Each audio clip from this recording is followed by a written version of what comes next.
Sanibonani. Kunjani? Ngiyaphila nami. Angazi noma ngizwakala. Ngiyazwakala kahle. Okay. Igama lami uPenuel wakamlotho. Uma eNewcastle in KZN. I feel like I'm out of my depth being here today. But I'd like to say thank you very much to the organizers for inviting me. I'm honored to be here. I'm honored to know Upo Aba. And everyone else who is involved in his family and his ecosystem. I've been tasked to come and speak about money and wealth in the Black nation. And because I'm out of my depth, I will only focus on the topic at hand and not speak about Adam and Eve and Black History Month and things that I struggle with. I went through a phase of consciousness back at university. I was at Rhodes University in Makana. It was Grahamstown back in the day. And I think I've come, not full circle, but you know, many of us were baptized, we were Christian, we go through consciousness, you question the Bible, you try to figure out who you are, you try and study your family history. And this indoctrination that we have, that we've all been put through by the white system. And we find ourselves back here where we are contained by this concept of money, which is one of the greatest forces of wizardry that colonizers came with. There was a way that we as Africans would live, and what we call trade. What that means is exchanging value with each other in a certain way. When you study the history of money, you'll hear about bartering and seashells and gold, and you'll hear about Mansa Musa and all those things.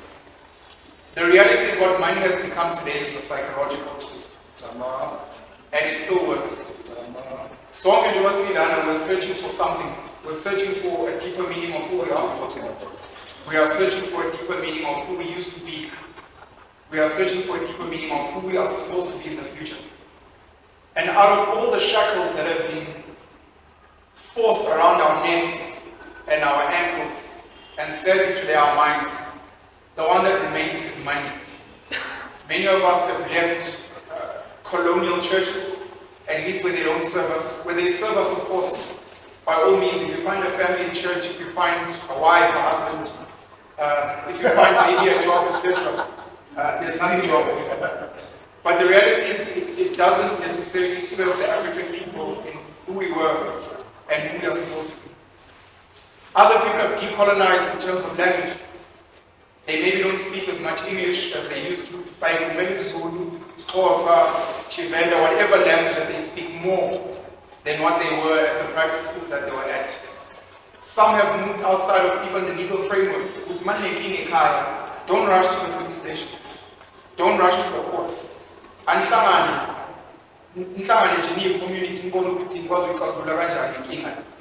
Which is a form of decolonization. This is how we lived. Earlier, people spoke about diet. Whoever spoke about cleansing your body. Another form of decolonization was the foods we eat in various ways. They contaminate us. They make us sick. They force us to keep going to their institutions for more prescriptions, more drugs. Because pharmaceutical companies are nothing more than drug dealing. Sad. That's why they have side effects. That's why they advertise and sponsor most of the politicians that run the world. But the one thing that is left is this concept of money. And we are struggling. We are struggling, and we've been struggling. Every time a black man or a black woman thinks they are making progress in the money system, they shift the goalposts. Zimbabwe was one of the greatest economies in Africa back in the day. It used to be the biggest producer of tobacco. It was places where even revered artists like Bob Marley would visit and write songs about. And overnight, the Western world decided that their Zimbabwean dollar was worth nothing. And they had no say over that.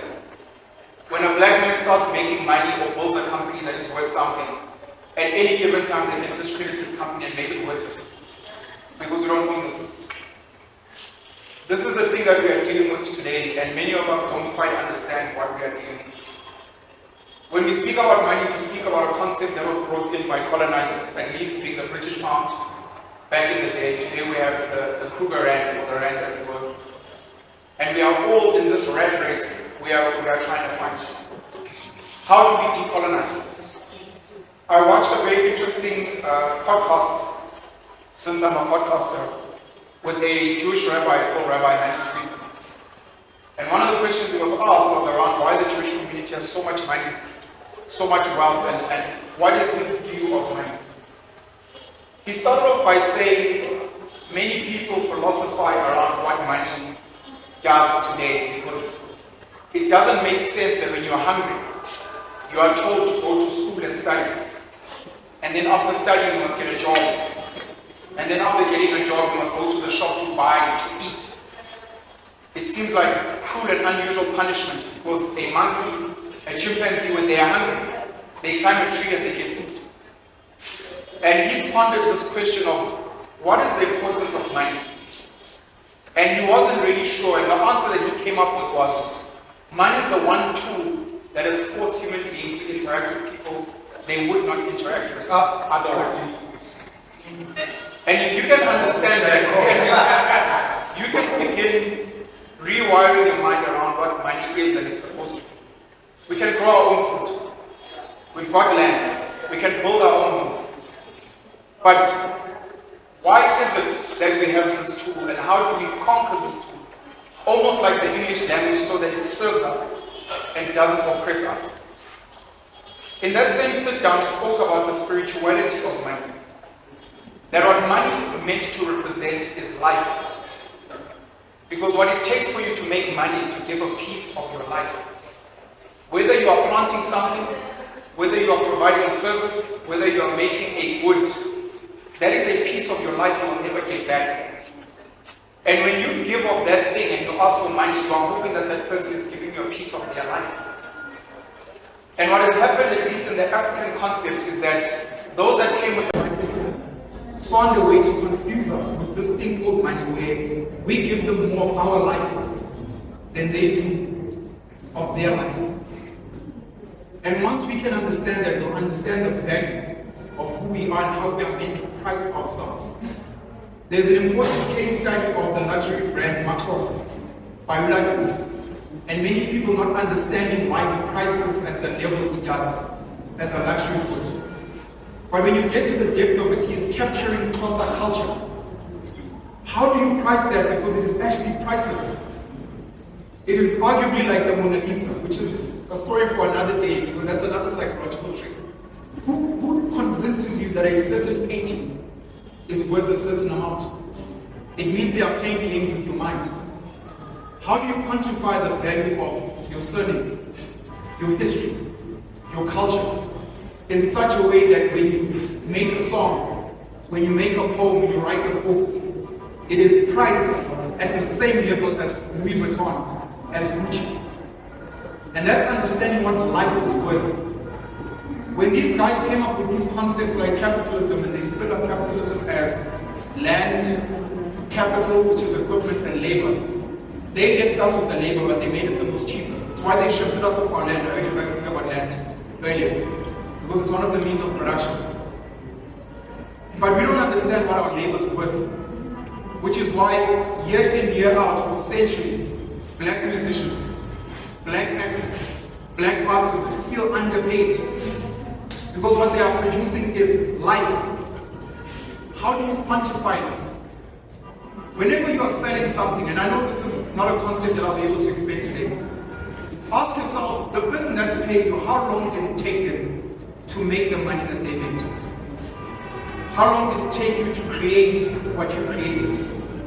Why is it that it takes a cow a year, 2 years to grow, for you to feed, to look after, and then the person you are selling that cow to consulted for 30 minutes to come up with this amount that they're giving you? How do they quantify that? And why are you selling your cow at that value? In that, we've lost the spaza shops. If it were not for violent sale, we would leave the taxi industry. Because I tell you now, if the taxi industry stopped being violent, which is not the right way to go about things, the same Pakistanis, Bangladeshis, white people would come in. But the people that understand the money game came in through the back door through a company called SA Taxi. I don't know if you guys know it. It's a Jewish-owned company. Jewish. Which finances. Jewish. Yes. Jewish. Jewish. Jewish. So they realized that there's something called finance. And when you go into the history of this money system we have today, it is Jewish, by the way. I can't give you the years because my history is not that great, but the Christian denomination frowned upon interest, what they call usury. They said that it was a sin to borrow someone something and expect them to magically or find extra value for what you gave them. I can't give you a cow and expect you to magically come back with 2 cows, unless if I give you a cow and a bull and a certain amount of time. So at that time, the Jewish community was seen as the lowest class of citizens in those spaces. And they found ways to begin loaning money to others, and they built their wealth as loan sharks. If you study loan sharking historically, even in the country today, the biggest credit providers will always be linked to the Jewish community. And what they do is they'll give you 1,000 rand, 10,000 rand, and they'll tell you in 1 month it must come back having grown by 20%. Outside of maybe bamboo as a plant, there is almost no living natural organism that can grow at that rate. Maybe hemp. I don't know if hemp grows at 20-30% a month. So they figured this out, and in doing that, they devalued this thing I'm saying, which is your life. We speak about interest today, we speak about inflation as well, where you put in 1,000 rand at the beginning of the year, and at the end of the year, you can only buy what was worth 1,000 now, what is worth 900 rand. And this is where the concept of financial literacy becomes important. From the loan sharking game, we hear of a family called the Rothschilds, who are also Jewish and decided to formalize the system, the money system which controls us today. The father and 5 sons, he sent them across Europe and they built banks, one of the biggest ones being the Central Bank of London, which gave us the template for the South African Reserve Bank. I can discuss banking and how that works, but the bottom line is in the money system, the Reserve Bank is the heart, and then these banks that we have, the big 4, the big 5, become their branches, which suck our life in the form of interest, in the form of inflation. How do we work around this? Now there's various ways and they're not as easy. But number one, if you can understand that money is life, how do you price your life? Number 2, if you understand that money is a means to an end, which means it is just a vehicle, what is the end you're trying to get to? Do you need to work for 30 days to sleep under a roof that you only get to enjoy for a few hours every night? Do you need to work for 20 years to have a 3-bedroom home that can be built in a few months? So there's a disconnect somewhere in what we are being sold and what we are getting. And one of the solutions, at least for the poorest, is to start looking at all those ends, look at the means, which is money, and say, how do we remove the means to the end? Do I need to be buying water? Do I need to be buying shelter? One of the fights is land. Do I need to be buying land? Or can I find land in another way? Some of the biggest companies in the world do not own land because their value system is not even around land. They will make money from your property through Airbnb, from your vehicle through Uber, that you are paying for with your life. Because they've figured out that value propositions are psychological. So, until we decolonize our minds around money, the people that control the money system will continue playing these games. And while we are trying to catch up with what we call money, they are bringing in digital currencies. They are bringing in cryptocurrencies. And they're telling you that they're decentralized. Decentralized to who? Because we didn't create them. We're still not even going back to our value, which is not our intrinsic value, but just recent value of cattle. If we decided tomorrow to say we are no longer going to trade in rands but in cattle, and if you, China, are not going to give us cows, we are not trading. But what do you have to offer? What do you have to offer as Africans that the world wants? Because they are creating machines.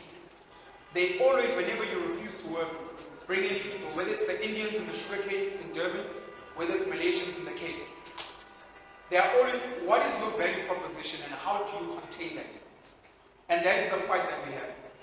But until we figure out the psychological issues that we have, until we understand financial literacy, until we have the history of money and how it was disturbed from a means to an end, next week, to a situation where it's like, so but in 20 years when I just keep working now.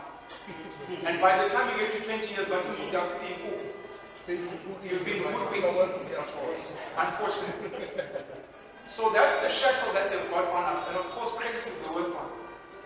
You've got rent, which is a shackle. You've got inflation, which is a shackle. And they send all these people, politicians, to come and convince you of all these weird things.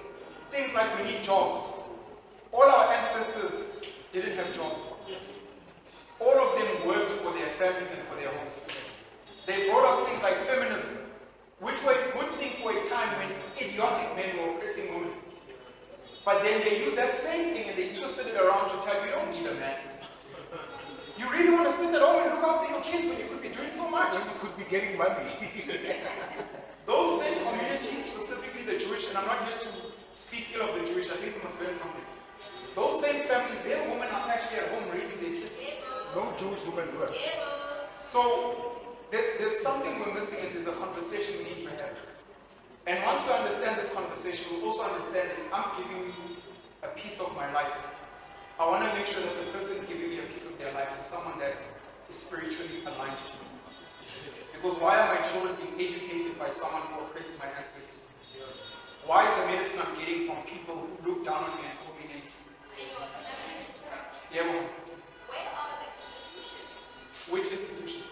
The institutions, besides Kiro, besides CBC, and others, besides Roscoe, Montana, where are the institutions?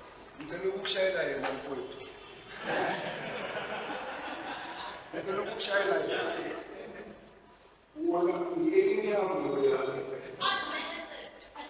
St. Albans, CBC, boys like Corporate College, those are not schools, those are culture institutions. So whatever schools we see as posh, they are actually teaching British etiquette, British culture. Do you have an answer?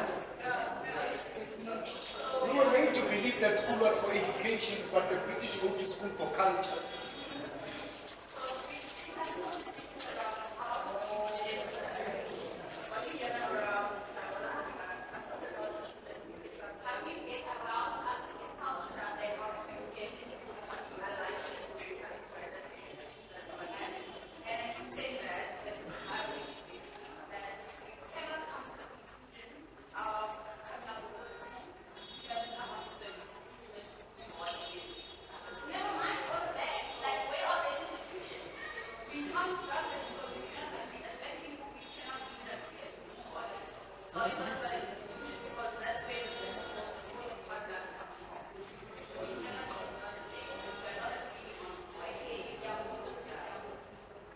Thank you. I think I want to close off with just some practical solutions between where we are now and where we're supposed to be, which is owning our minds. Because once you own your mind, A person can give you any money, any currency, and you'll say no thanks. Yeah. It's the reason why when something is not kosher, it doesn't matter how much you pay a Jewish person, they will not consume it. If something is not halal, it doesn't matter how much you give them, a Muslim person will not consume it. And for us, sadly, we don't have those type of boundaries and thresholds around ourselves that if it is not for my community, if it is not for my people, if it is not for my spirituality, I will not consume it. We still have a lot of work to do there. Between then and now, we've got smaller solutions. Stockfiles were an act of rebellion at a time when we weren't allowed to play in this mainstream banking system that we have, which we crave so much, but which actually doesn't serve us, it oppresses us. We need to go back to using those models because stockfiles work. But when you guys set up your stockfiles, look beyond just the money. Because one important aspect of stockfiles when you speak about institutions is the coming together of people. Don't just look at the money. How are we coming together? In the stockfile, yes, I'm bringing money, but what else? Do I have skills? Do I have resources? Guys, let's start a stockfile. I'm going to provide the land. I'm going to provide the legal services. I'm going to provide the accounting. I'm going to provide the seeds so that we can build something. Number two, when you get together in your stockfiles, again, look into your values. What is our value system here? Because we can speak about the schools, but when you say Saint Banban, a saint is probably linked to the Bible, which is Christianity. Today we've got Islamic schools that are coming up, which are doing very well academically. It's linked to the Roman Catholic. The Roman Catholic Church for some. The Jewish community also have their own schools. So if you're building a school and institution in those same stockfiles, where you're meant to invite young children, what is our value system and what are we trying to build? So can we please go back to stockfiles? We need to look into logistics. The taxi industry was also an act of rebellion. The taxi industry wasn't allowed to exist, but it needed to move black people sadly from where they were to go and work in these Western white systems just to get bread. One of the things we don't speak about on the African continent is the fact that there is a concerted effort to make sure that we do not have first world logistics. Comedian Loiso Kona was on a platform speaking about doing comedy in London. And he said in London, public transport operates 24 hours a day, such that if you use our example, you can do comedy in Pretoria at 11 p.m., catch a speed train, be in Joburg in 15 minutes, catch a speed train, be in Durban in 2 hours and perform. Now, for most of us, we don't know what an economy is. An economy is nothing more than the transfer of goods and services. We can try and speak and philosophy. That's what an economy is. It's, I have something you need and I need to bring it to you. And you reward me in some way for it. That's the meaning. I can have the best. Demand and supply. I can have the best uranium. I can have the best medicine, mhlonyane, the best spring water in Lesotho. But if I cannot transport it to you, I will never build wealth. Which is one of the reasons, Cecil John Rhodes had a plan to build a train from Cape to Cairo. This isn't by accident. When we look at what's happened to IPRASA and Transnet since the ANC took over, it is not by accident. It is not by accident. We speak about potholes and we laugh. Today it is cheaper for most of us to travel around Africa by leaving Africa first. Yeah. To go to Dubai. It's cheaper. That's not by accident. It is intentionally designed because they do not want us to travel easily and quickly and to move our produce. British American Tobacco, which was controlled by the Rupert family, who controlled tobacco at the very least, they had a law that prohibited any South African, specifically black, from importing tobacco from Zimbabwe to trade.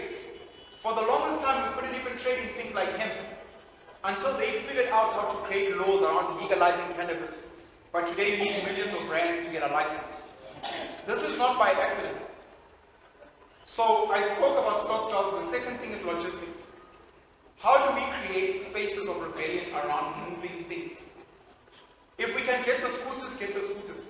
If we can get the taxis, get the taxis. But how do we move these things? How do we build the pipelines? How do we travel in a decolonized way to make sure, the same way you send parcels through e-tax, how do we revolutionize around using our taxi system to say, Can every single taxi have a trailer at the back? And we build an economy around that to move goods and services, because it takes Pretoria, Newcastle in 4 hours. That's the fastest courier service you'll ever find in the country. How do we make sure that while we're traveling in our cars, we build our own Uber system?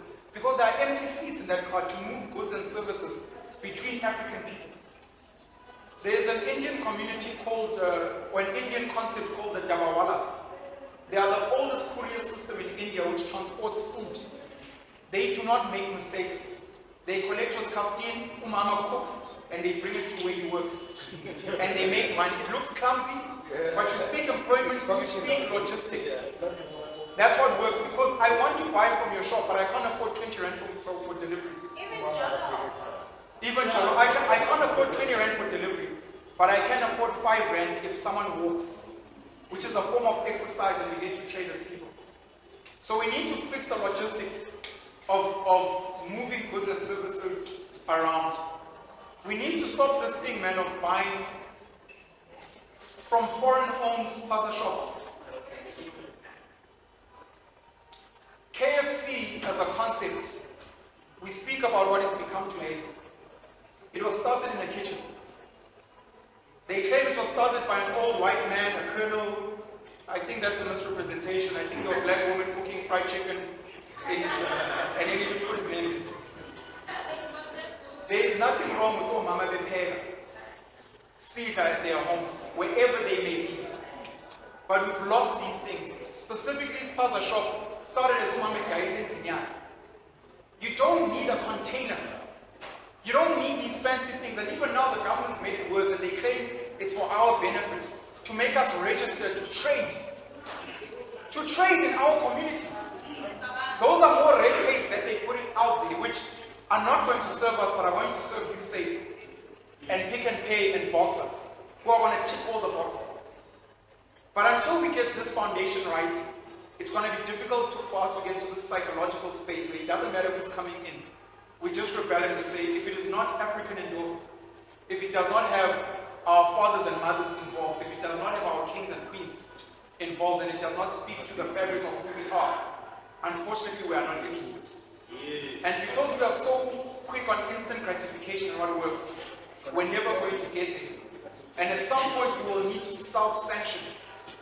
We are always threatened with sanctions. If we get sanctions, we'll go hungry. Have you ever thought of saying that if this thing is not black-owned, African-owned, I will not consume it?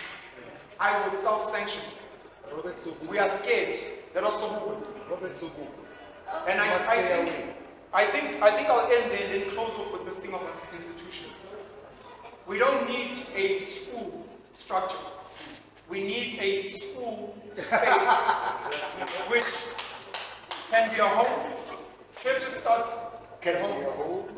Even Irema started in Rema College parents' home. Start at home, do the Stockfeld, speak about the logistics, speak about trade in your communities, speak about trading more than just with money. What in your life, or that costs your life, can you give me so that I can give you a piece of my life? A trade for a trade. And I think if we were to force ourselves to go back to bartering, it would force us to innovate around, I don't have money, but what do I have? We always get told about how long money stays within a Jewish community. Let's say it stays for 30 days. In an Asian community, the Indians, it might stay for 15 days. They say in a black community, it stays for 6 hours and it's gone. But one of the questions that is not asked is how much value circulates in a black community. Because no one captures Ugogo that's babysitting your child for free, so that so means no one captures the value of it so that mama they can cook your plate of food. No one speaks about you running errands for your meeting. Just that is value, and I can tell you now, if we were to learn to capture value against psychological, you would see how much value is in the black community compared to others. The question becomes, how do we quantify our value? So that anyone who comes in and says, hey, I'd like you to sing me a song. And you say, my song costs 1 goat. No, but a goat costs, that's my value system. That is what I value. And the sooner we can get to rewiring our value systems, the sooner we can liberate ourselves financially. I think I'll close there. If anyone has any questions, please leave me before I leave. Yeah, woman. Okay.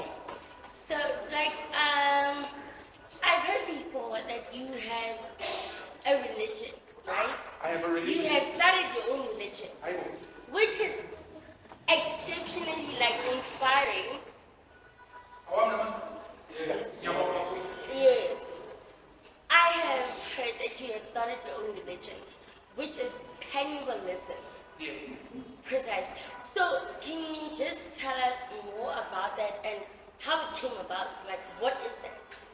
This question is so dangerous. I'm going to try and keep it brief.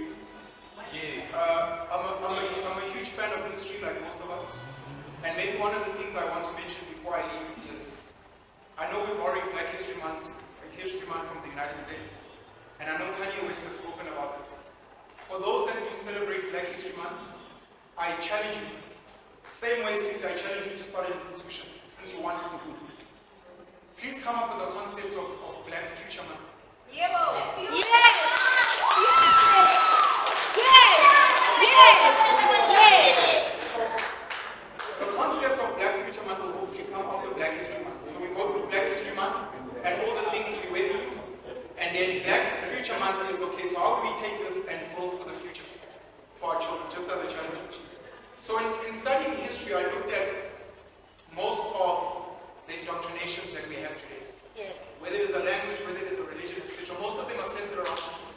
True. I know people speak about cult, but a cult plus time equals a religion. Yes. Christ was a cult figure. He gathered like this on the Nama disciples made the military and over time because people saw that he was preaching love and peace. Like Bob Marley, people bought into that cult, and over time it became a religion. True. Almost everything we have in society today has been upgraded. Whether it is our clothing, the languages we use, Everything. Even our indigenous languages are not as they were in the past. Precisely. Some of our diets, everything has been upgraded. Yes. But we still, in terms of operating system, operate on religious systems that are thousands of years old. And a lot of them are not our own.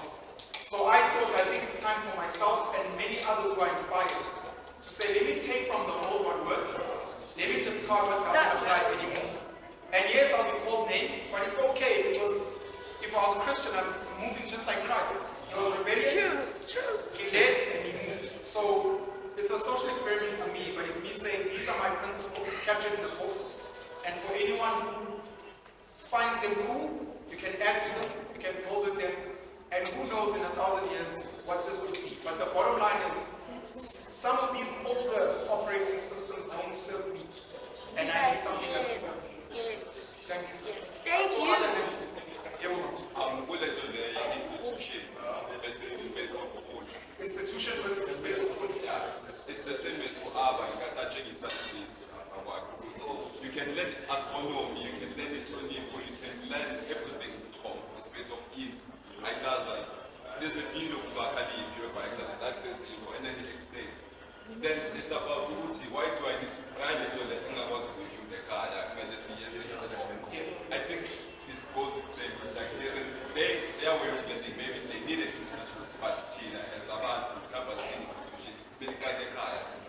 Well, institution is a term, right? You yourself can be an institution. You were here to teach us as a university. So institution is whatever you want to call it. There's a Steve Biko line. I think it's his most famous line. No, that's not a line. The most potent weapon is the mind of the oppressed. Until we actually understand, forget land, the greatest piece of real estate that is mined daily, that is exploited daily, that you should be expropriating without compensation, is actually your mind space. So the sooner you can try and take back your mind space, a person can call you anything, because there's a very cool line that says, until you figure out that every person is a potential teacher, and every space is a potential classroom, you will miss out on the most important lessons in life. So what is an institution? It could be life in itself. It could be umalume odaliwe at a funeral. Ezontshela ukuthi stop only teaching the children and forgetting the old people. Because what you are doing is you are indoctrinating these ones to fight with their elders. Why don't you teach the old ones so that it filters down? Go to Dali, and I will only learn this if it is Harvard researched. Umhlonyane was not approved by the World Health Organization, therefore. Who says that? It is this operating system that from birth, this is your name, this is your ID, I go to St. Banbani, I wear this, and it becomes this label and this identity. These labels, you need to reclaim your mind, expropriate your mind from the oppressor without compensation, and then you can decide what you want to plant in it. And then from there you can teach your children, you can build your institutions, you can create whatever you want. I hope that answers the question. Or adds on to what you were saying. Thank you. Where are we short, Mama? Before I answer, where are we short? Okay, well, let me the next question. Yes. I feel in order for us to advance, as much as all these institutions can pop up, you can take a walk around the block and there's hardly TVD. Yes. Right? There's a lot of school. What, God knows what they know. But if they can indoctrinate us and our children, why are we not indoctrinating ourselves? That's what I mean by institution. And You understand? ukhuluma kahle ntombi. Give us an answer. Uyayizwa leyo nto? Ithuthe mina. Ntombi, mina ngangijwayelanga ngine-natural projection. Angithi angizwa mama lapha emuva. Bheka. What is an institution? Uthi umfowethu la. An institution can be a meeting, 5-minute meeting in the robot team. You meet me for 5 minutes at the robot. Mamela. Now I'm hearing what you are saying. How can we formalize our institutions in order for us to make this thing a thing? Concrete. Mamela, Yes. the first thing we need to do is be like Jews. I'm quoting from his book. Jews don't send their children to Muslim schools. Muslims don't send their children to Jewish schools. The first thing we need to do is to refuse to take our children to these schools. These schools only exist because we pay school fees, and I'm guilty of that. True. And I'm going to tell you the reason why I'm guilty of that. From the time my first son, my firstborn was born, I did not want to take my children to school. Then I wanted to homeschool my children. Where else going where they fight about this? I did not want to take my children to school. I relented because their mother said, who are not going to go to school. My mother said, who are not going to go to school. My sisters, now serious. She says, now the whole family is on one person. And honestly, I was young when I had my first child. I was barely 25 years old, you know. So now everyone is on me. I relented. And for the second child, I went through the same battle, but I relented. Lowest start, my child didn't go to crash. I have grade RR, grade R because I held on to the last minute. You understand? But nakona, hey, umama, angikanje mina no mama sahlekisana. Manje mangingasumntwana esikolweni, there is bullets for her to shoot me in the court. Yes. He's a useless father, forgetting that I'm making my child read the encyclopedia by 7 years. Any of my children can come here and recite to you anything you want to know. By Fundekaya, not only from me, from everybody who is raised my children. Right? So my children naturally have at any given time have more than 10 teachers. But now I have to pay this one institute to teach my children. And So, you'll be breaking the law if you don't pay them. exactly. Now, if manje istika asiko esithi kosher, you will never see a Jewish man buying that chocolate. Right? We lack the self-discipline of saying andizi. We only say andizi when it's things that are related to us. And then before they accuse both of us. Ukuthi we are lip service people. You're right. Right? So I want us to change that narrative, namhlanje.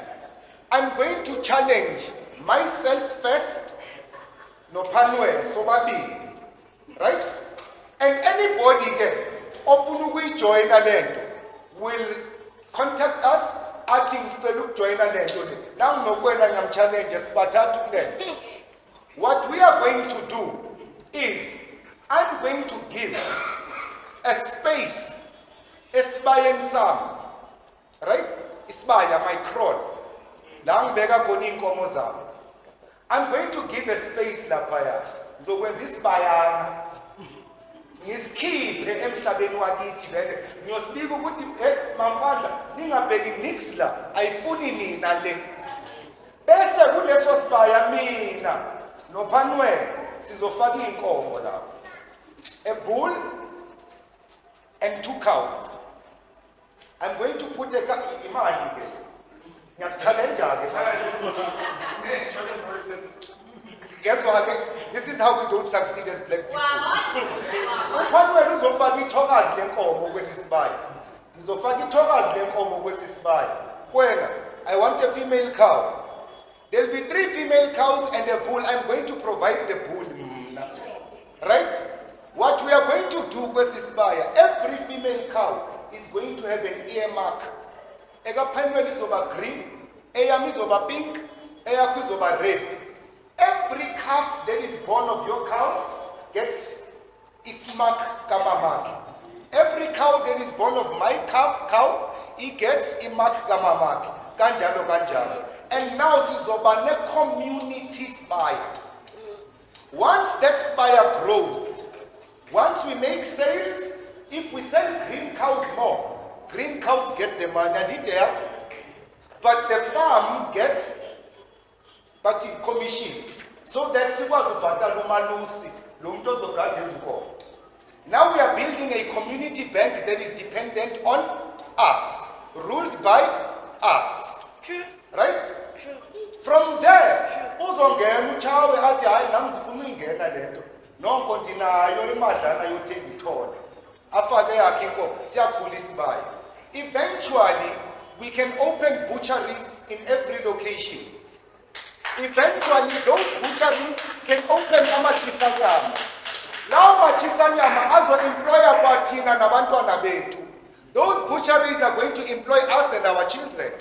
We keep the economy here. And one day we are going to decide, man, let's add goats, let's add sheep, let's add cabbage, let's add broccoli.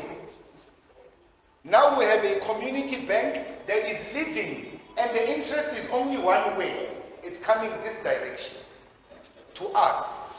How about that? Sorry, in the interest of time, everyone that I noted, those are the questions that we're going to answer as quickly as possible. So I'm glad to ignore you, I'm sorry, moving forward, so that other people can ask and be answered. Just for interest, some argue that the term comes from stock fair, which was actually livestock. Livestock, exactly. Sizwa, I'm going to try and answer you. This is going to be the last answer I give to you, and I apologize. I think the answer you're looking for is this. We do need to formalize, I agree. There are many black people that I know personally that are building schools. Some are just ordinary black schools. Some, like Future Nation schools, are ordinary schools but have added an Afrocentric education. Then I know certain people that are building, I don't even call them a bush school. A white person would call them that. Where they're teaching children in a home all the things that an African child and a child in African spirituality, it's a gathering. They build a center, etc., where they dress like Wahaba, etc. One of the reasons almost all of us won't buy into those concepts, which is why Jewish people will send their kids to a Jewish Jewish school and Muslims to Islamic school, is we haven't built economies on the other side. Same with Afrikaners. So you can send your child to an Africanized school, but what economy is waiting on the other side? And until you can prove that, until Abba can prove to the mother of his child that, look, since I'm homeschooling, this is the economy waiting. So that if you go to court and you say, look, from the encyclopedia, there's a 50,000 rand job waiting that I've set up. I don't think any sane person would say no. That's why we don't mind UIV being on stage with my mom. Because other people would say child labor. Yeah, but but we can see the outcome that's coming from this. So the challenge is to build an economy. Black people can study Afrikaans today knowing there's a job waiting. But if you study everything in Isizu, what economy is waiting for you besides driving a taxi? Sorry, I'm going to try and answer as quickly as possible. Yes, sir. Hey, was your hand up earlier? Are you sure? Yes, his hand up. Kuluma, was his hand up? You didn't see him? He's not a snitch. Only the hands that were He's up. not a snitch. 1, 2, Snitch, right? who came after 1, 2, He pointed at some 3, If you look where 4, 5, 6. Thank you, sir. Logistics. Sorry, I'm just saying it louder for people that can't hear. It's not because I can't hear you. No, I'm just saying you were making the example of as well as the Islam Commission has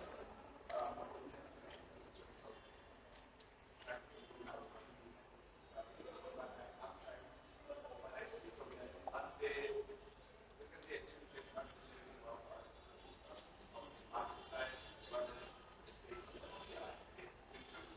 Like people, it's market size. Okay, so you're asking in terms of logistics why we want to copy Indians because their market size is different from ours. I'll say this number one. In South Africa, there's documented 70,000 Jewish people. If you look at the biggest banks, the biggest media companies, it's controlled by those people. If you look at Jewish people around the world as a whole, they are a smaller number than Zulus, Zulu people. When you're speaking just numbers. Yeah. If you're going to speak India and 1 billion people, we've got Africa with 1 billion Africans. So that market argument is not really an argument. And depending on what it is you're trying to achieve, you can always contain any market that you want. Today we've got technology, so it's even better in terms of what you can leverage. You can then bring an example of saying, this thing here, how do we copy it because I don't see it working for us? And then I can say, I think you're right. Or I can give you a solution on how to work around it.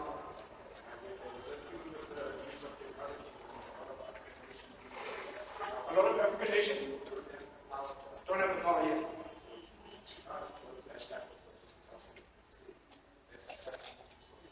Yes. Smaller. It's done on purpose. That's what I'm saying. There's a conversation we're not having. There's a reason why we can't just build trains and build airplanes and ships and just build roads and just move things and just have electricity with nuclear or Tesla's technology. There's a reason. And it's not because it's difficult or there are people who are invested. There's a reason why our education system is set up the way it is. There are people that invest money to make sure we are not educated. I will pay money for your child to be on TikTok and not learn how to fix a car and not learn how to plant a potato. I will pay money. Because if your child learns that, it means my business doesn't thrive. So we need to understand that we are in a war. Business is not a friendly match. There are people that are invested in under-educating and miseducating us as a people, that keep us distracted, that ensure that our borders stay the way they are, that we don't want people from Malawi and Zimbabwe, they're taking our jobs. And all. There are people that invest in that. And the challenge for us is how do we overcome? How do we create energy systems, internet, and all these things that serve us? And you can start a company with the cast like an Orani, and then hopefully scale if someone doesn't take off. Yes, sir. How do we colonize our minds to shift the wealth creation? So,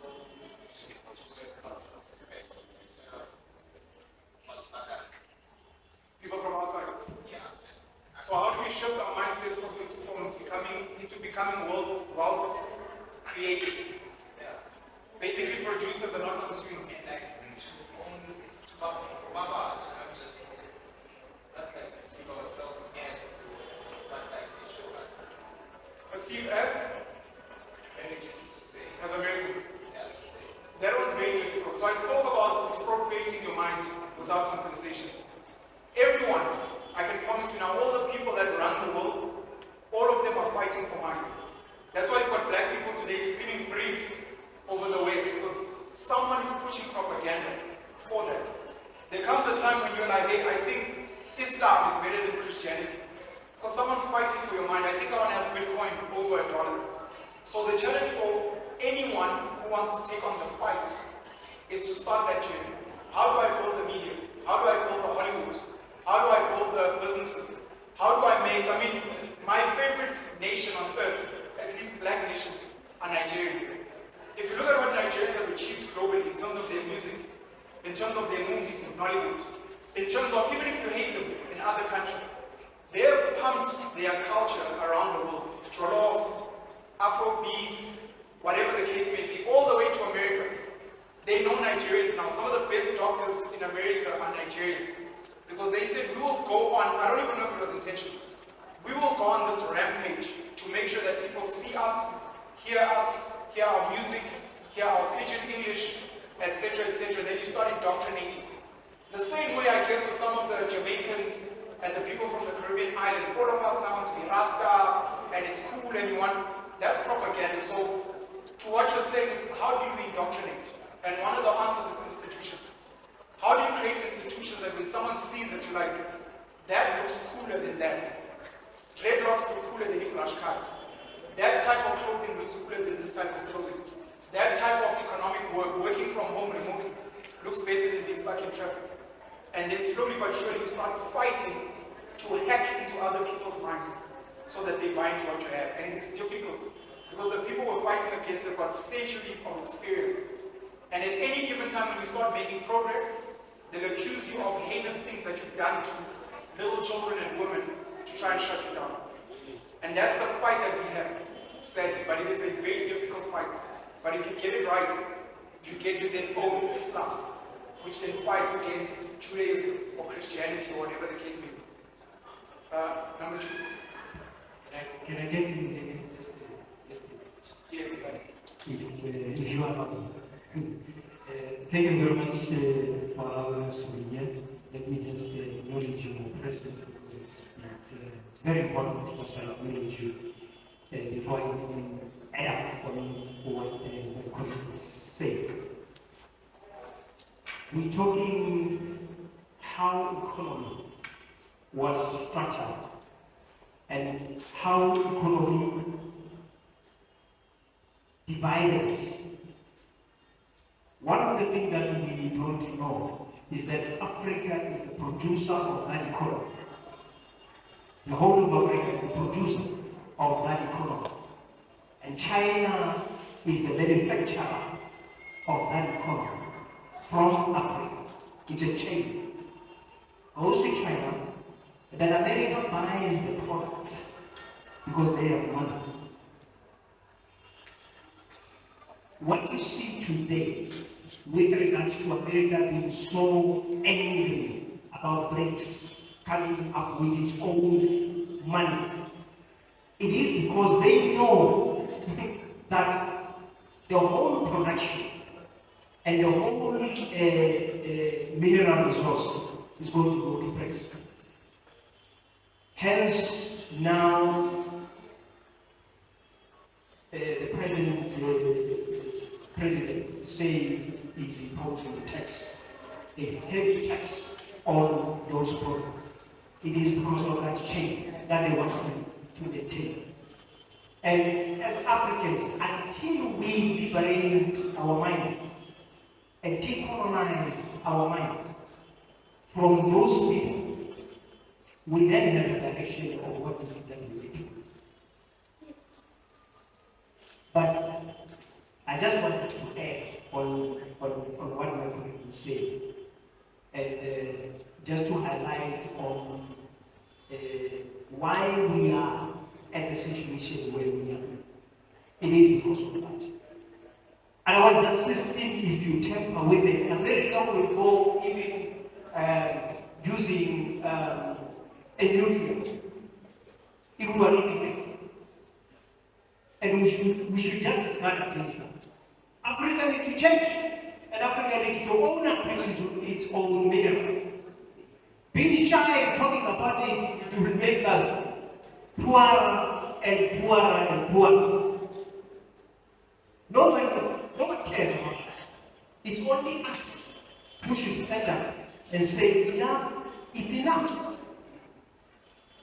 There was this thing of saying Jesus is God from Israel and other things, and they give us the Bible to read and say, that's in the tradition. They give us the Bible to say, this son of God here and God here. The same mouthpiece of Donald Trump says to us, no, Jesus was an African president. And we are not shocked, as if we didn't know. And some of us who believe in what we are doing, we knew where Jesus came from. And unfortunately, the name Jesus is theirs. If they respect Jesus the way we respect him, they shouldn't be fighting in the land of Jesus or where Jesus was born. They shouldn't be fighting and killing those people. So I'm not going to talk about the issues of Israel and other things. We have got other issues here to talk about. I'm not highlighting more. Thank you very much. Yes, sir.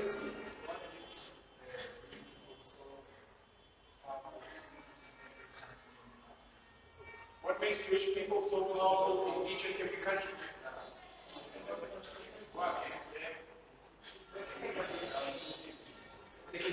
You speak about the Jewish community in particular.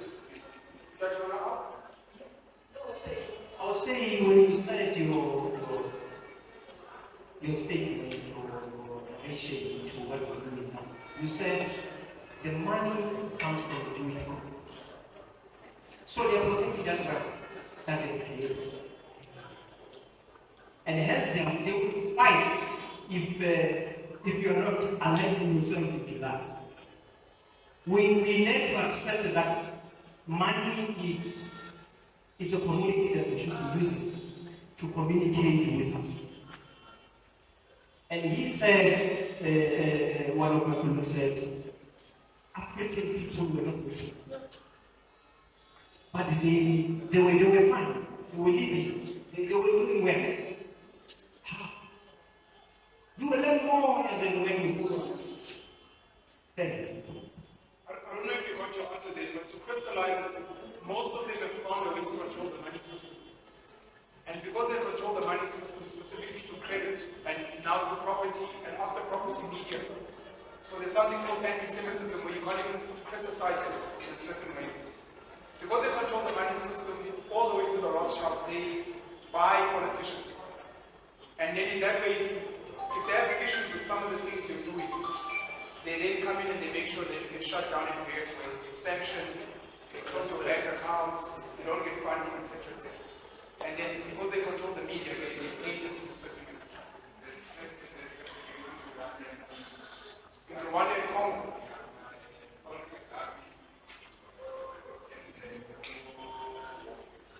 What is your question about the DRC?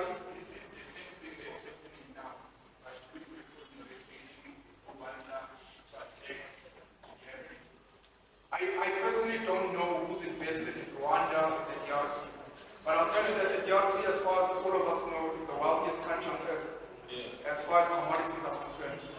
And because of that, everyone fights over it, and they obviously may send certain people to be their proxies. But I can't say it's the Jewish community, or it's black people who want to be rich, or it's white people elsewhere, or it's Indian or Chinese.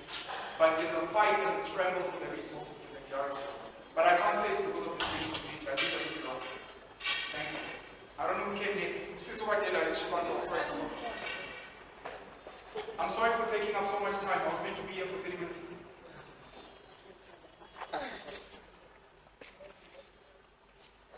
Oh, Mike, it's okay. Um,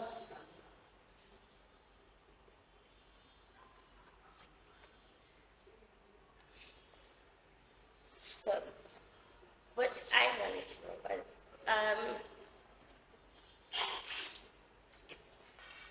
when it comes to like life and resonating like with people, right?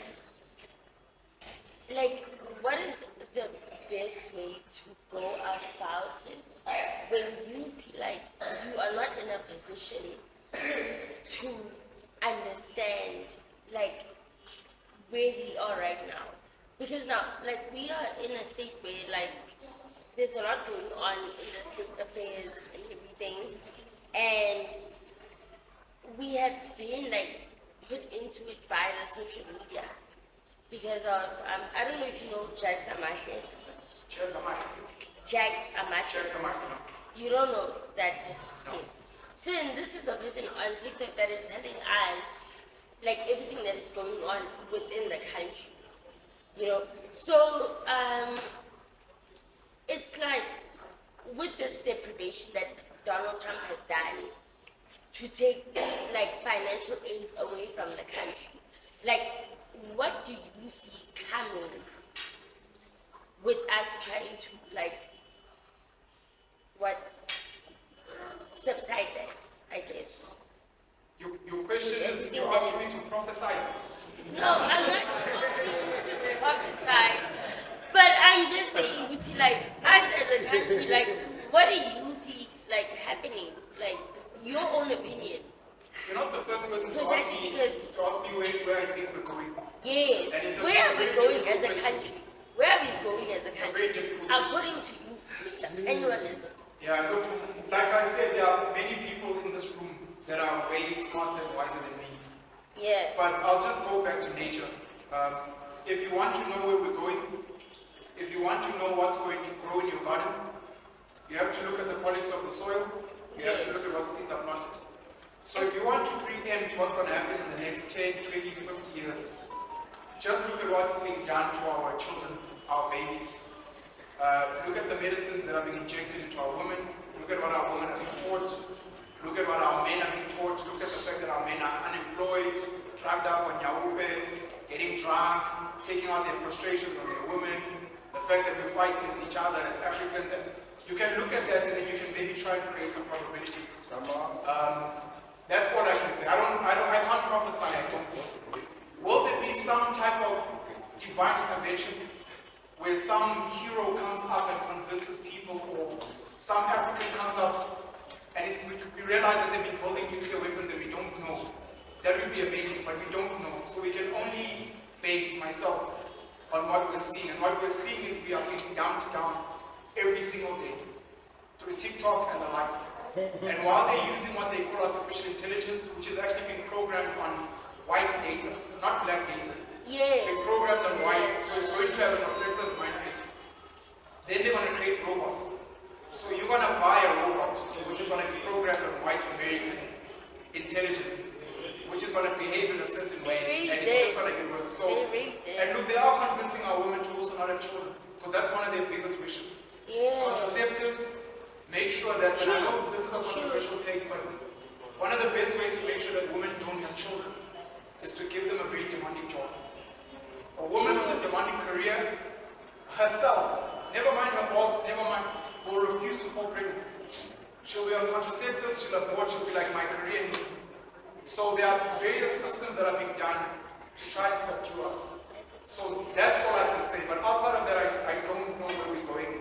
And I can only hope for the best. And to be honest, sometimes it's a blessing in disguise to have age taken away, to be oppressed, because the Jewish Now we community, can stand on our own. the Jewish community became Yes. great because they were oppressed. And when I speak about stockpiles and the taxi industry, and some of these great innovations come from an oppression and a need to re-engineer. So maybe they will pressure us so much. I sometimes say I don't think we're oppressed well enough in South Africa, True. which is why we still crave Yes. their validation. Yes. So maybe this is the oppression we need to finally be like, actually, let's actually do something about it. But outside of that, I don't know. Thank you. Can I? Yes, sir, sorry. What I wanted to say about, and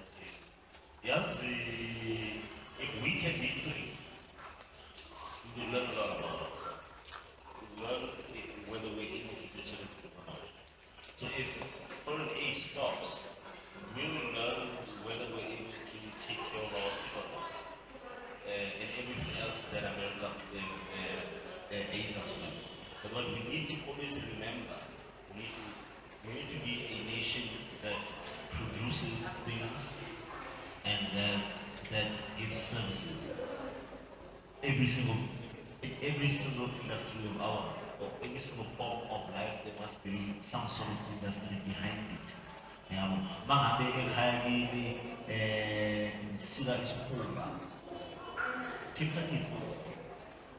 You understand? Or teach people how sales is cool. So either you provide a service or you sell a product.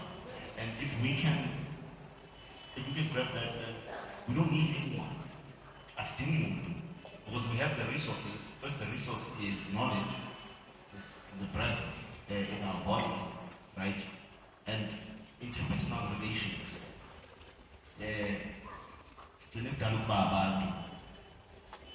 We have not become one with one another for a very long time.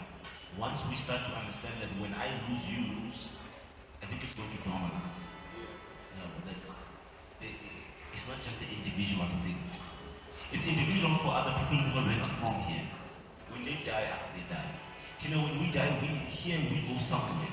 When we go there, they judge us as one. You understand? We get judged because for you to get there alone, there's something that you did to him. About people now,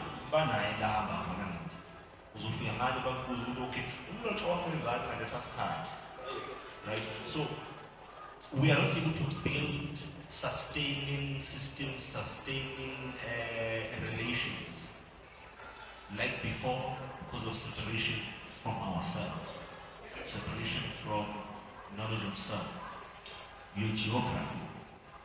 Right? You can't want to create a product that is going to want you to go tens of thousands of kilometers away from your location. You're going to be spending far too much to make that product, to make anything out of it. So when you understand your geography, you then also understand what you have in your hands that can be turned to gold. Let me show you. Look at the word economy. It's based on an ecosystem. It's based on an ecology. It has to be here. It has to be symbiotic. We lack symbiosis as a black community. Because either we are competing against each other as siblings, we are competing against each other as neighbors, we are competing against each other as communities. We lack symbiosis. Ubuntu, umuntu, ngabantu, that is our economy. I think I've got two more questions and then we'll finish it. They were hands up. Yabo Puti, Puti at the back. I don't know if there was anyone else. It was just the two of us. Did you have your hand up? I counted it. Okay, my apologies, sir. Three more questions. No, there are no more hands. Yabo. Okay, no. For me, I appreciate your movements. Thank you. And your strengths. And our strengths as well. So the different institutions, our country, because it's clear, at least from when we started, what you are about. My concern is the following. All these other countries you mentioned, whether it's Japanese, Japanese, or Chinese for that matter, they have visionaries in them to a particular destination. We don't have such visionaries. So my problem becomes when we sit here in this small room and talk to each other, sometimes with information we know amongst ourselves, but we have little to no power to make any effect on anything. That's some examples and following. In Pretoria, literally 100%, literally, shops are came up. And I'm not being sentimental, I'm being critical. I don't know what's happening. Now, when I go to buy water, I can't use the consciousness if it is that you like. Immediately when I go out to buy water, I want confidence. Now you can stretch that example to play in any matter. However,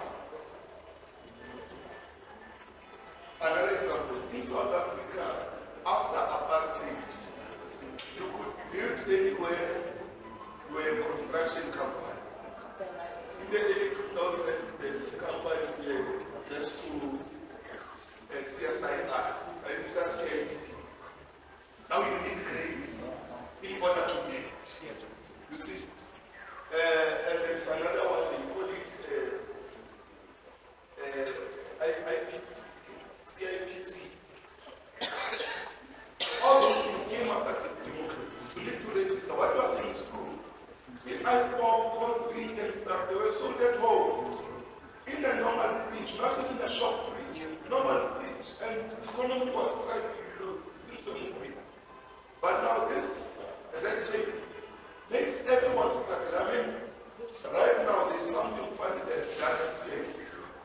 They are saying nominate or mandate someone who will take care of your company. If you say to me, you mandate yourself. It's so cumbersome.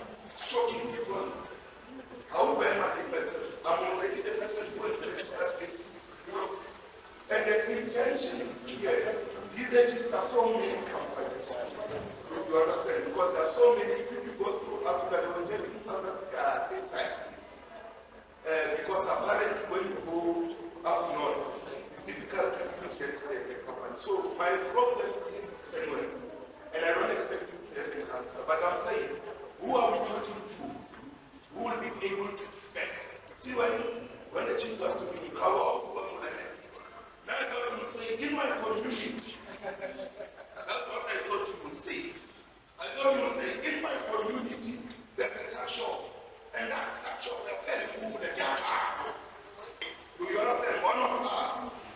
Because in communities, as an example, which was the bread, the cheese, the ash, everything is coming outside.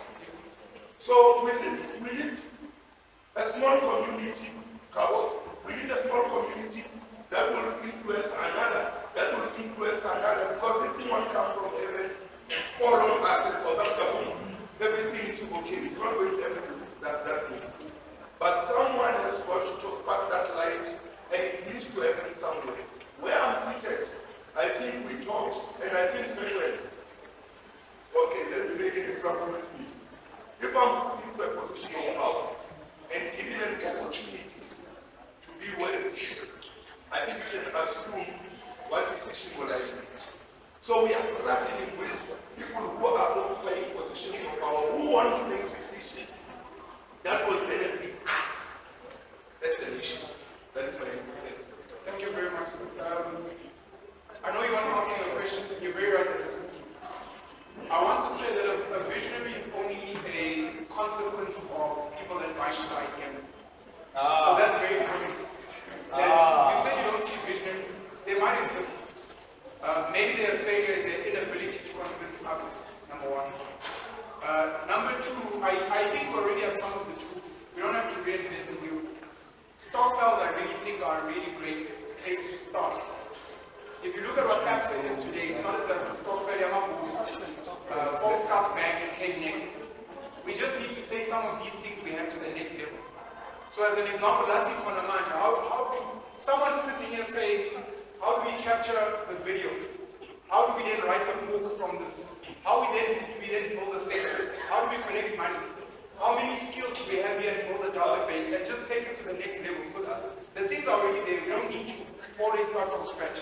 As you said, we've already got a fridge at home. The money system in its intelligence and its wisdom is designed to force us to say, if I want money, I need CITB, I need CIPC.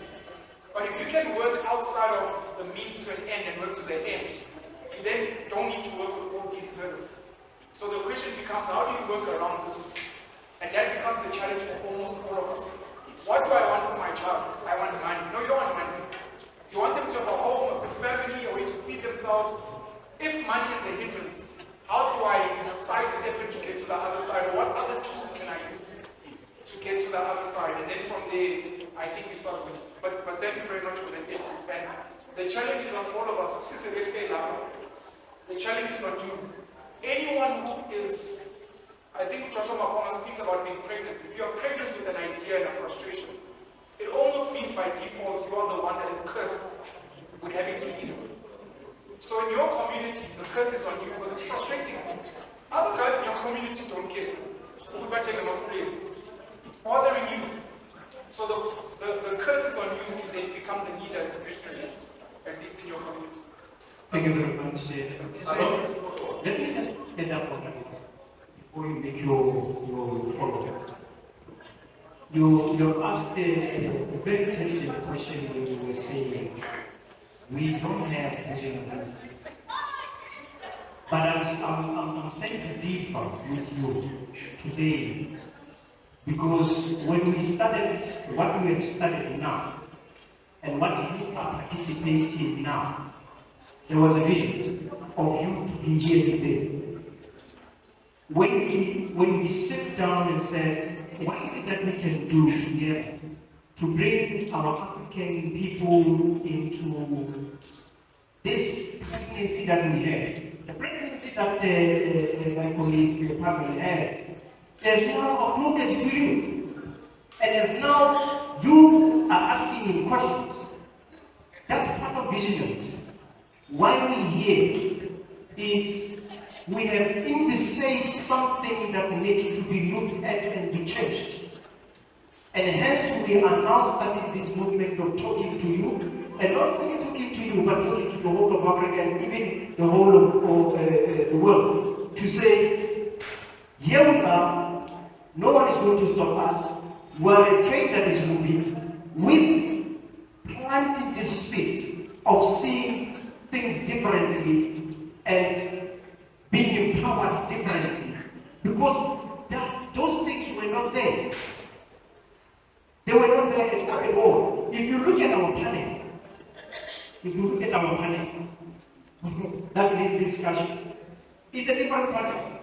This one is specialized in this one is leading on this one is leading on this one will be leading on this one. That's visionary.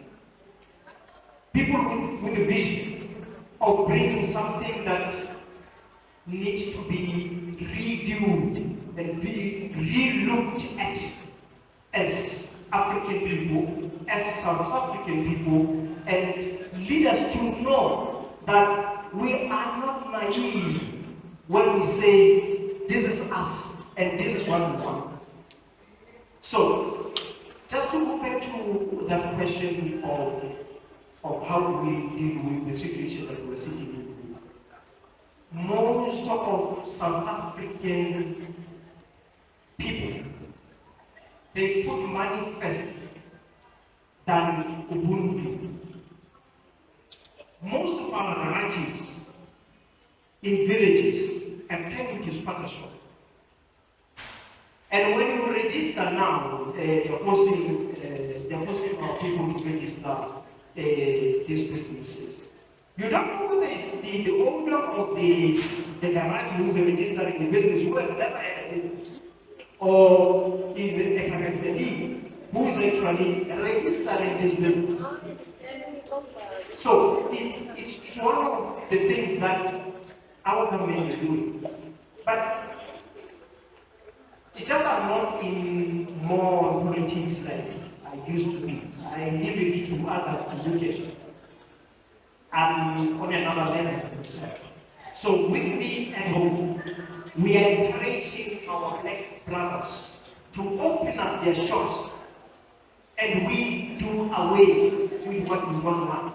Because what we have learned in Soweto with regard to those kids being killed, they will say it's a red poison. It's not a red poison. It's something that is on those food. That was put deliberately like a young brain.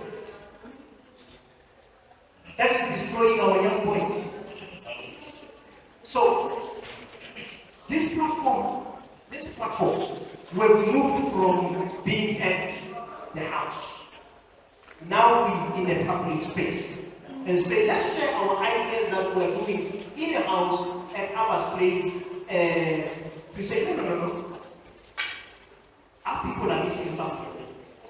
Let's go public and share this and hear ideas and get something because we are not complete without you.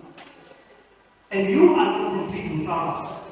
So we share this platform in order to complete ourselves and move forward. I don't know whether we can. So if the people with the last questions can keep them very short, I might not answer them because I unfortunately need to leave. Just out of respect for you because your hands were up. I have a suggestion. Sorry, it was that gentleman and you here. If you guys can just keep your questions short. Sorry, that gent is up and then it's yourself. Just to put it on him because I'd say it, I'd let you guys ask me. No problem, thank you, sir. Okay. My question is going to be, it's going to sound horrible, right? It's going to sound horrible. It's going to sound horrible. Okay. I see you talking about this and mentioning children, all of them, right? Is it not wise for us, men, or should I say competent men, to do what they are doing, to colonize our women, so that our women will colonize our children? Because even in slavery, a child will not be chained, but the mother will be chained. The child follows the mother, right? The mother is the first teacher.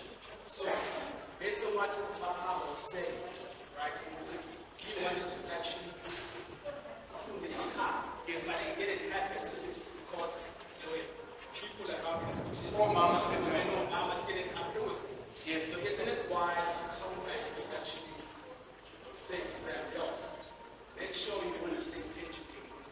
Colonize when you do that, you have a relation. If you wanted to put feminine order, you would have colonized women. Actually colonize the children, because automatically putting that, because children spend time with parents, the mother, those. Yes, that's my question. Jeez, they must cancel you. You are misogynist.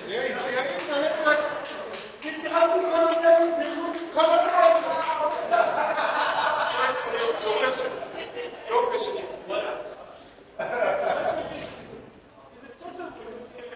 Abazokubuyisa South Africa. is it possible? Jobasi abantu?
So that in future, value is not defined by someone outside, but by yourself. Very important.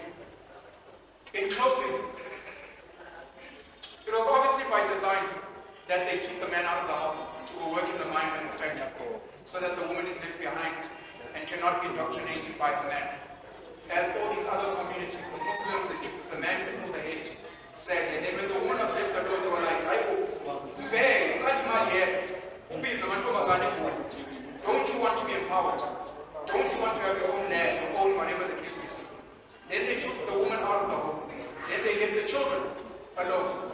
Then they were like, well, these kids have to, by law, come to the school where we indoctrinate them some more, which is continuing. What you said is obviously deep controversial, but it is almost nature for almost everyone else. The challenge, before we ask men to try and colonize their women, is for the men to try and colonize themselves first. Because what is going to leave if you don't know where you're going to go hard? Which is why the same woman would rather be with a white man, an Indian man, because he's got a plan and a vision and whatever. He knows where he's going. When he says, let's go to the mosque, let's learn Arabic, this is our economy. It's straightforward. When there's a black guy saying, I want to colonize you as my woman, the challenge to up. So you want to homeschool your kids, and they can read all the books and say, to what end? Give me that answer. Satisfy that first. Then maybe I can follow your leadership. And then maybe experiment and show me a case study. This is the child that was taken from here to there. So now I can colonize your mind as my woman and you can follow me. That's why Rasta is an example. They have some template. So women can see, oh, Rastas live like this. So if I meet this guy, at least I kind of know where he's going. So the challenge for men who want to do that is colonize yourself first. Because once you know where you're going, it's going to be easier to then get your woman to follow. And if she doesn't, there will be a woman for you that will follow and dress up and only show her eyes. When the rest of the world says she's oppressed, she'll laugh and be like, my man is my North Star. Man is on blue. I'm oppressed and I must twerk and show my barbs. I only show that to my husband. The short answer to the self-sustainability is no. There was a question here about where I see us going. You need to be able to answer, can we live without, by showing that we're already doing it in small sample sizes, or at the very least our children are learning these things. We are sending black kids to Germany to learn engineering. We're sending them to China and Japan to learn manufacturing. We're sending them to Hollywood to learn media propaganda. We're sending them to Asia to learn trade. We're sending them to wherever to learn to work with steel. We're not doing that. So what will happen is we'll be sanctioned, and then we'll become the next wave of Zimbabweans or Pakistanis. We'll go to the next country that will let us come in to live a better life. Again, you don't have to go far to see this. You see it within South Africa. It is not by accident that my Zulu brothers come to become Manchinilan English, and that my brothers from the Eastern Cape also come here too. Why are they not self-sustaining there? You don't need America to sanction South Africa to see what will happen when you don't have this modernity that you crave. You will move to a place that has it, because we're not investing at the very least in the things we claim we want. And what has happened with the ANC government at the very least, we spoke about nuclear. It's the funniest thing. The Afrikaner community started building nuclear weapons.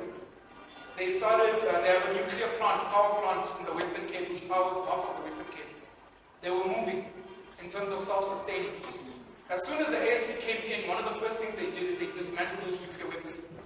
And they signed a treaty, they celebrated it, to say Africa will become a nuclear weapon-free zone. While America's nuclear weapons, North Korea's nuclear weapons, other countries, Russia has nuclear weapons, Tina, we celebrate. I'm a spa.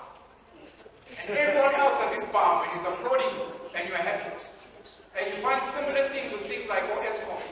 We've removed the education around ESCOM. Afrikaners didn't treat ESCOM only as an engine for the economy in terms of cheap power. They also used it as an institution where Afrikaans kids went there as idiots and came out with skills that they use around the world. Today, all of that stuff is being destroyed. Again, not by accident. It is by intention. But these so-called leaders that we love, or jive, let's talk about jive. Not just jive, it's too listen more in. Again, it's a distraction. They abusing the beauty of our culture, which is music. To not sing songs of education.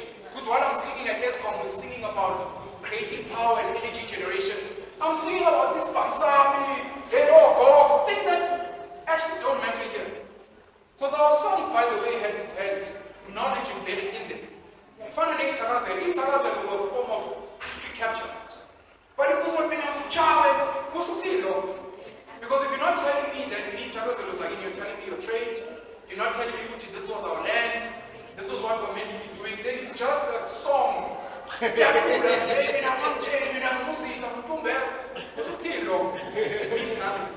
So we lose the functionality, and that's why our kids don't get it. So we will not be I able. tend to differ. No, no, Let me just come. no, we're not going to have There, I it's think impossible to stay here. But I just wanted to say, from self-sustaining, because your question I know is based on where we are now, we won't be able to sustain this. What we don't know about Zimbabwe, sadly they pay white people to come back. If Zimbabwe had been left to be destroyed, maybe we would have seen something special happening. But in terms of sustaining what we already have, we do not have the power to do that. And anyone who says that, oh, wait a minute, he must prove that he himself in his house is like, I already don't need America. Because I don't use Twitter, I don't watch Netflix, my kids don't, but he's not. He's enjoying all of those perks. But he's gaslighting those of us who are aware of what it means. He's politicking and playing to the gallery so we can clap hands. Yeah, I'm tired, my president, you want to Trump. Tomorrow if the country collapses, he's got offshore investments and he'll leave. So some of us will leave and they were clapping hands. That is saying we will not be bullied. Because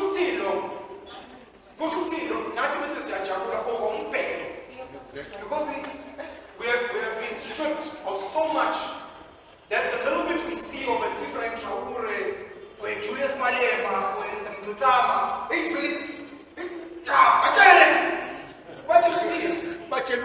what have you built? What are you doing? How functional is this thing you're taking us on?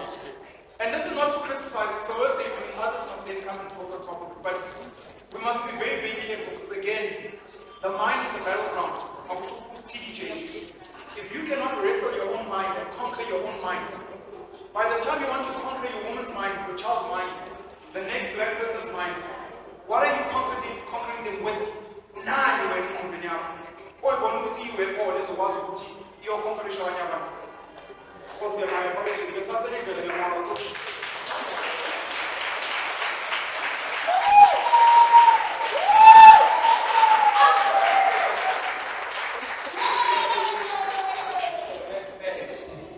Thank you very much.